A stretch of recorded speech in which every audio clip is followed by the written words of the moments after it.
Welcome to part 4 of our Fandango across the alien landscape in Factorio. Since we last spoke, I've expanded my resource collection a little bit, but also I got some alien interlopers turned up and started smashing the place, which was unfortunate because I don't have insurance for that. So I've researched weapon turrets, and I want to introduce you to my friend here, Mr. Shooty, who is going to take care of certainly this wing of my factory. As you can see, the alien scum did manage to do a little damage to this conveyor here. Other things I've added a little bit more refining, so a little bit more on the smelting front here. To be honest, we're going to replace those relatively quickly once we've got better furnaces on the go, because these are quite slow. And the same is very true of factories as well. So these assembly plants, assembly machines, they work pretty slowly.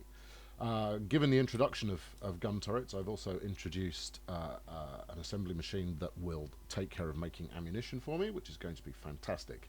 The real downside to that at the moment is that I have to resupply everything by hand, but hey, I'll deal with that.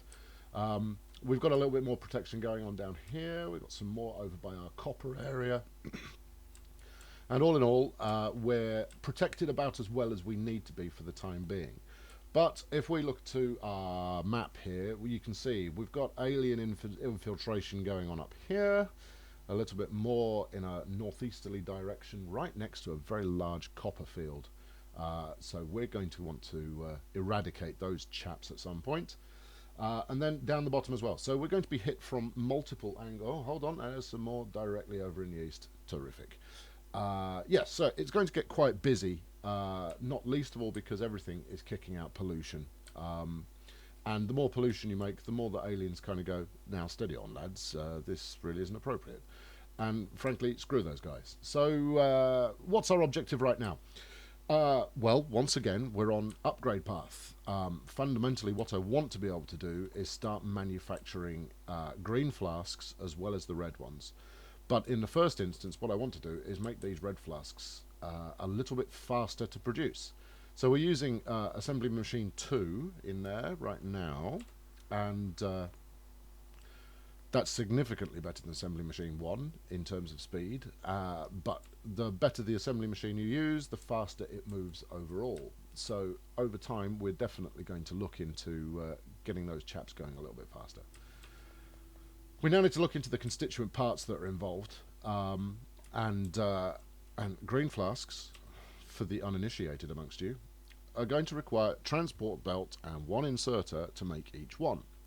Now, obviously, I can make those by hand, as I have been doing so far, but that's hardly the most efficient way to do it. Now, transport belts are relatively straightforward, because they only require one iron plate, one iron gear. We've already got iron gears being made. I mean, we'll need to be making a heck of a lot more of them, but we've got enough for the time being. Inserters, on the other hand, they need an iron plate, an iron gear, and an electronic circuit. And you're going to go, okay, electronic circuit. Yeah, well, the electronic circuit is one iron plate and 3 copper cable. And you're going to go, well, copper cable's not a raw resource, so we need another copper. So the chain that is involved in making green flasks is actually pretty lengthy.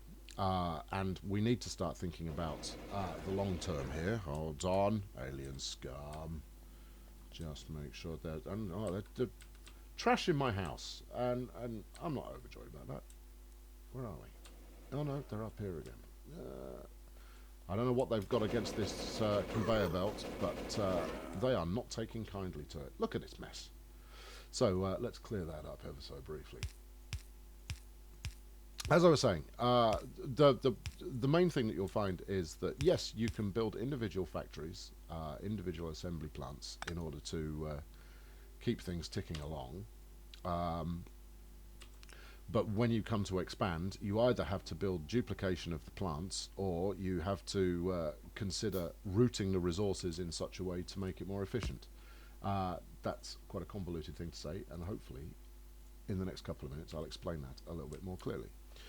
So let's take, for example, our iron gears, which, as you recall, are involved in the manufacture not only of the conveyor belts, but also in the manufacture of our red flasks, obviously, and in the manufacture of our inserters. And so this one happy-go-lucky assembly machine is not going to be producing enough to source all three of those demands. So we're going to need to find a way to resource much more of that. And I think the way we're going to go about that is we're going to demolish this area and find somewhere new for it to happen. Nice big empty area of land. If only there were one nearby. I think this will probably do nicely. Okay, smashing. Rather than just ramble through what will be quite a repetitive process, I'm going to cut here, and you can rejoin me in a couple of minutes when we've got that done.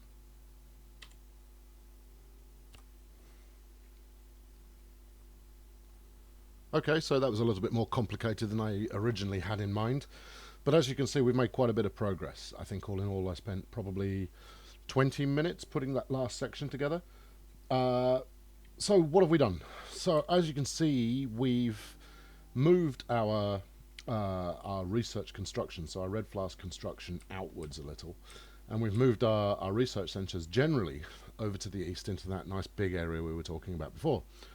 And for the observant amongst you, you can spot, yes indeed, green flasks now in production, which is tremendous because it's actually a relatively decent amount of time before we're going to have to revise this section of the build too heavily.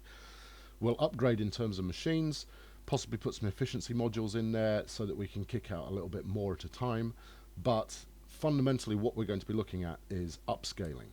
So let's have a quick look through at what I've actually accomplished.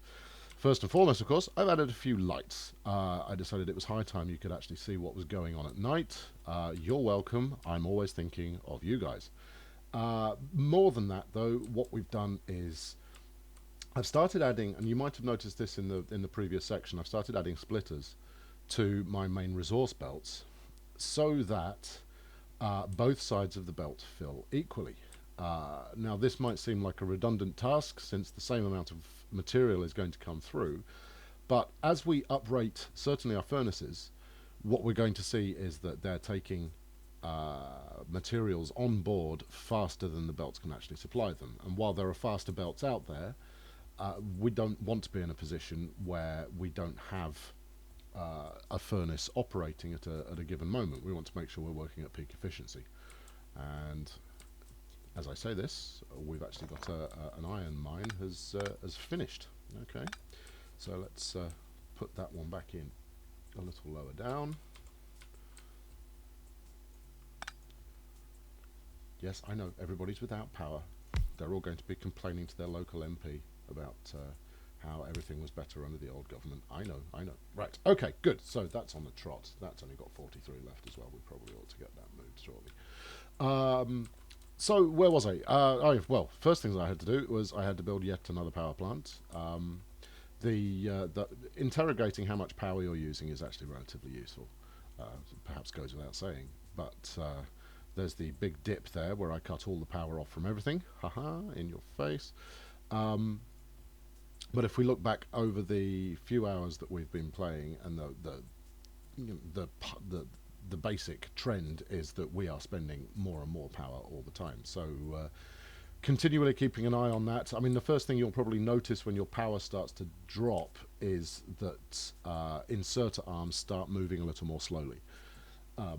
And by the time you realise that, hang on, my inserter arms are moving a little more slowly, you need to be getting on with another power plant, because if you're still running on coal, the upshot will be that your coal mining starts moving a little bit slower. And as you can see, I've added a second coal mine now. Your coal mining starts moving a little bit slower, which is not helpful, because that means your boilers are being fed slower. And the knock-on effect is you're producing less power, and the whole thing grinds to a halt. Now, I mean, this is easy enough to recover from. One of the joys of this game is because you've built everything up from scratch, from nothing. So even if the alien horde were to turn up and destroy everything you had, and you somehow escaped with your life, you wouldn't be any worse off than when you actually started the game. So putting things back together again is just a matter of time and patience and swearing. It's relatively straightforward to do, but hopefully it doesn't come to that. The other thing I've had to do is I've had to beef up my defences. Every couple of minutes now we get a couple of bitey chaps turn up and try and wreck the place. We had a moment where they took out quite a lot of my conveyor belt earlier on, and I was not overjoyed about that. So let's talk about this green flask system, which, as you can see, is quite the spider's web of conveyors and inserters. I'm not certain I've got the right speed inserter arms on everything yet, but and I can see a problem emerging already in terms of the amount of iron plate coming through. I'll have a look at that in a sec. Yeah, so inserter arms, the temptation is going to be to use the fast inserter arms, the blue ones, for just about everything. After all, speed is your friend. But when it comes to distributing resources, you sometimes don't want everything funneling into the same area. You sometimes want things to make sure that you've got a surplus, so that things further down your pipeline, further down your conveyor, can actually get resources as well. And that's pretty critical. And at that point, the good, humble, original inserter actually comes in jolly handy. They draw slightly less power. So as you can see, they've got a 13 kilowatt consumption compared to a 32 kilowatt consumption of the blue arms. So it's well worth making sure that you're not being excessive when it comes to the just using speedy arms for everything. And I can see my problem here is I've drained all of my resources from my iron plate manufactory, and actually they're kicking through that at a heck of a rate. And this is so often the case, is that the second you build up the next area of your conquest of this alien and splendid landscape, you find that actually you're not providing enough resources to do so. So let's just plop that back in there, and that should, well, to be honest, apart from this last one, most of the furnaces are running at full whack anyway. Actually, last two. Okay, well, maybe that will sort the problem. But of course, the other thing that I've got going on here is so this chest in the middle is taking all of the iron plate that's coming in straight from the furnaces, and these two are then pulling them out so that I get a double-sided band of iron going on. And if we look down here, this enterprising blue arm, as if to demonstrate what I was just saying, is stealing absolutely everything off the iron plate belt in order to stick it into iron gears. Now, don't get me wrong, iron gears are jolly useful, but we do have other things we need to build as well. So I'm going to need to up the yeah, see, look, these two are not working at full speed, and neither is that. So we do need to up our iron production quite a bit.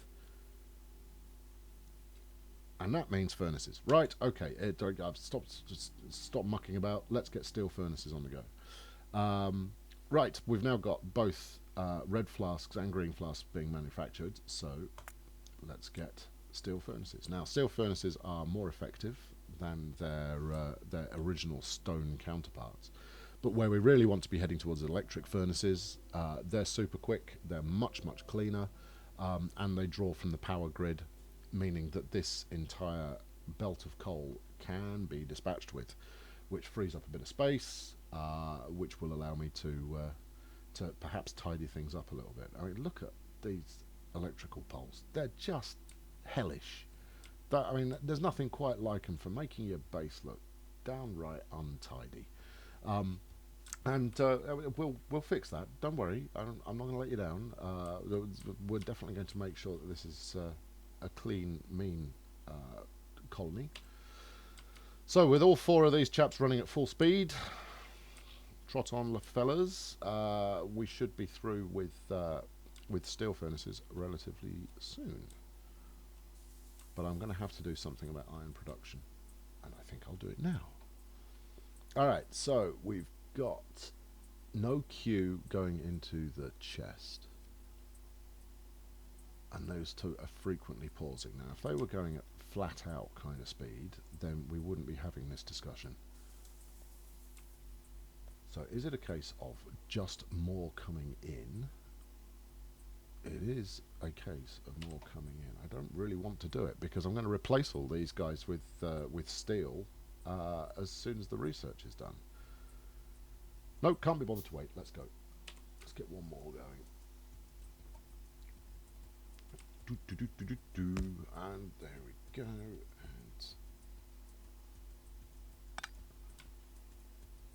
extend the coal belt a little. Extend the iron belt a little. We'll worry about power in a mo.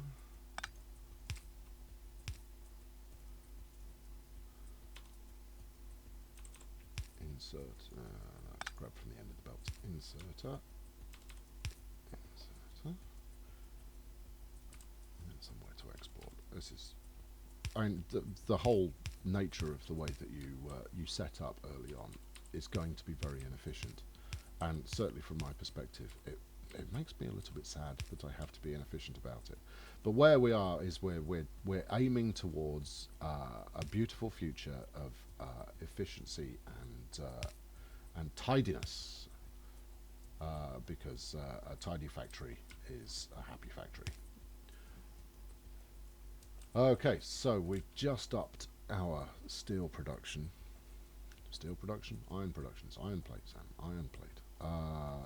Right, yes, okay, good. So that's additional iron plate coming out now, which should start to form a queue, or at least mean that arm 1 here can be constantly in operation.